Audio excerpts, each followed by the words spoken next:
वैशाख मास महात्म्य, तीसरा अध्याय।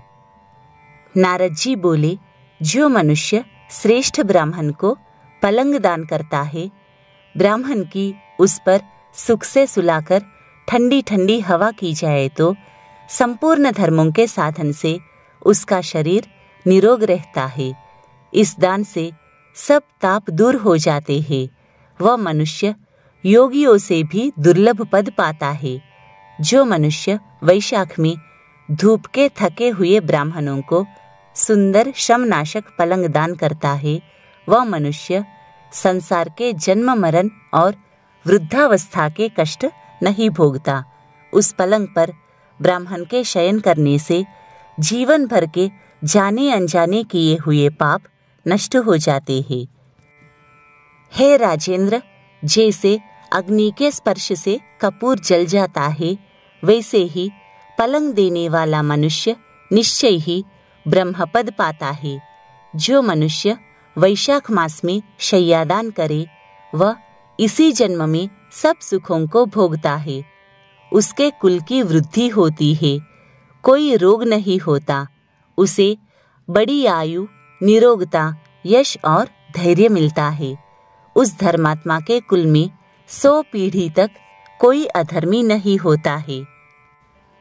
इस मास में दानादि करने का अपार फल मिलता है।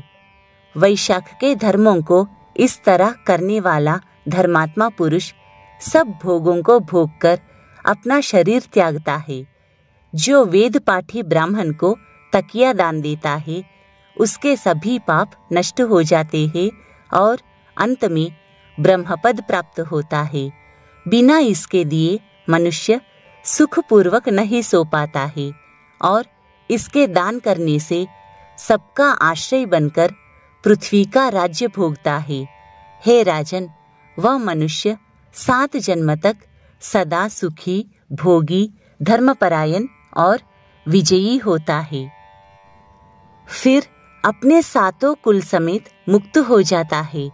जो मनुष्य चटाई अथवा और किसी प्रकार का आसन देता है, जिस पर पत्रशायी विष्णु भगवान स्वयं विराजते हैं, इससे जल में पड़ी हुई ऊन नहीं भीगती। वैसे ही संसारी जीव संसार के बंधन को नहीं प्राप्त होता है।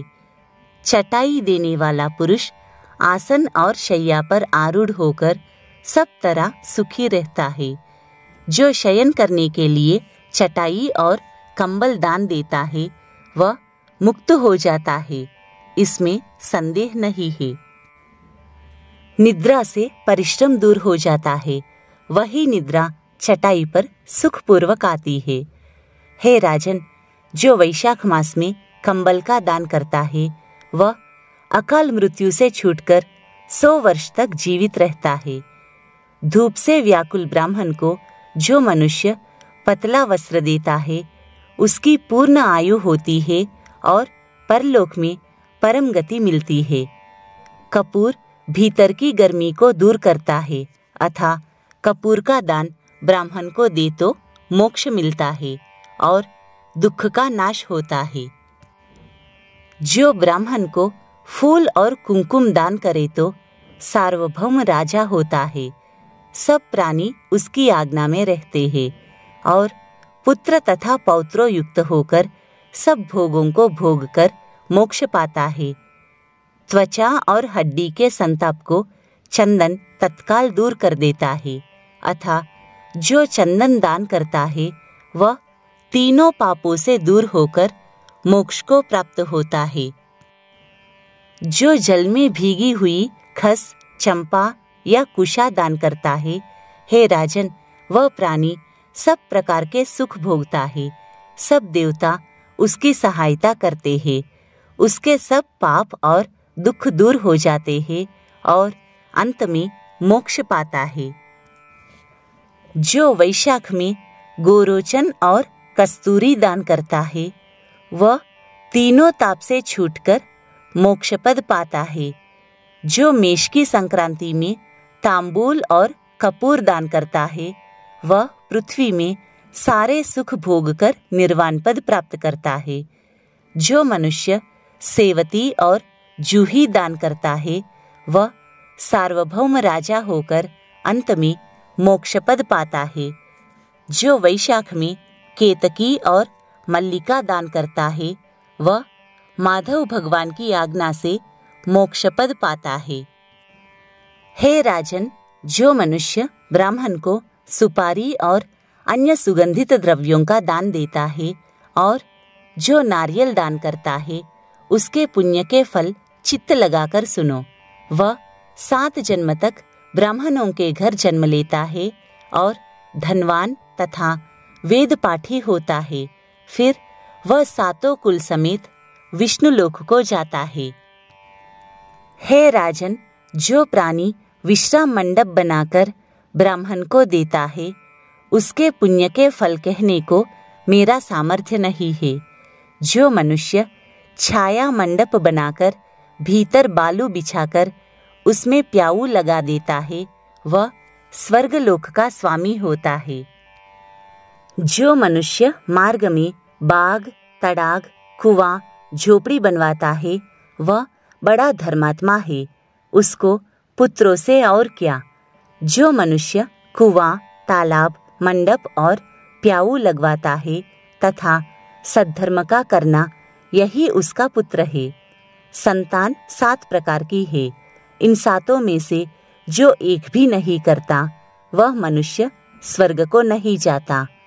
उत्तम शास्त्रों का सुनना, तीर्थ यात्रा, सत्संग, जलदान, अन्नदान, पीपल का पेड़ लगाना और पुत्र होना, ये 7 प्रकार की संतान देवताओं ने कही है। अन्य सैकड़ों धर्म करने पर भी मनुष्य को संतान नहीं मिलती। इसलिए संतान की इच्छा करने वालों को इनमें से एक कर्म अवश्य करना चाहिए। पशु, पक्षी, मृग और वृक्षों को भी स्वर्ग सुख नहीं मिलता, फिर मनुष्यों का तो कहना ही क्या। जो मनुष्य सुपारी, नागवल्ली, कपूर और अगर सहित पान दान करता है वह निश्चय ही शारीरिक पापों से मुक्त हो जाता है तथा यश, धैर्य और लक्ष्मी प्राप्त करता है। रोगी रोग से छूट जाता है और निरोगी मोक्ष को पाता है। जो वैशाख मास में तापनाशक छाछ का दान करता है वह विद्यावान और धनवान होता है। इसमें संदेह नहीं है, क्योंकि गर्मी की ऋतु में तक्र के समान कोई दान नहीं। इसलिए मार्ग के कारण थके हुए ब्राह्मण को छाछ का दान अवश्य करे। जो मनुष्य नींबू का रस और नमक डालकर अरुचि नाशक छाछ का दान करता है वह मोक्ष पाता है। हे राजन, जो मनुष्य गर्मी से व्याकुल ब्राह्मण को दही की लस्सी पिलाता है उसके पुण्य का फल कहने को मुझ में सामर्थ्य नहीं है। जो वैशाख महीने में अच्छे चावल दान करता है उसकी बड़ी आयु होती है और वह सब यज्ञों के फल पाता है। जो तेज रूप गौ का घी दान देता है वह अश्वमेध यज्ञ का फल प्राप्त कर विष्णु भगवान के मंदिर में आनंद पाता है। जो मेष संक्रांति में ककड़ी और गुड़ दान करता है वह सब पापों से छूटकर श्वेत द्वीप को जाता है। जो मनुष्य दिन के ताप की शांति के लिए ईख दान करता है उसका अनंत पुण्य होता है। जो सायंकाल में श्रम की शांति के लिए पान का दान करता है वह सब पापों से छूटकर विष्णु का सायुज्य पाता है। जो सायंकाल के समय ब्राह्मण को फल और पान का दान करे उसके पितरों को निश्चय ही सुधापान मिलता है। जो वैशाख मास में पके आम के फल और पान का दान करता है उसके सब पाप निश्चय ही दूर हो जाते हैं। चैत्र महीना की अमावस्या को पैसे भरे घड़े का दान करने से 100 गया श्राद्ध कर लिया, इसमें संदेह नहीं। चैत्र की अमावस्या को कस्तूरी, कपूर, मल्लिका, खस आदि वस्तुओं से युक्त जलकुंभ का दान जो पितृश्वरों के लिए करता है उसको निस्संदेह 96 श्राद्ध करने का पुण्य होता है।